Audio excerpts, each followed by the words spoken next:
ہم کریں گے ہر مظلوم کی حمایت۔ السلام علیکم، میں ہوں حرین فاطمہ اور آپ دیکھ رہے ہیں حمایتی نیوز HD چینل۔ نظر ڈالتے ہیں آج کی اہم خبروں پر۔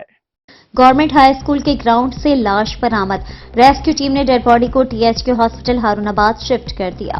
ہارون آباد تھانہ سٹی کے حدود سے گورنمنٹ ماڈل ہائی اسکول سے لاش برآمد، لاش گورنمنٹ ہائی اسکول کے گراؤنڈ سے برآمد ہوئی۔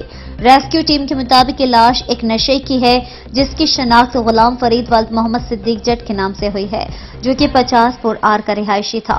ریسکیو ٹیم نے ڈیڈ باڈی کو THQ ہاسپٹل ہارون آباد شفٹ کر دیا ہے۔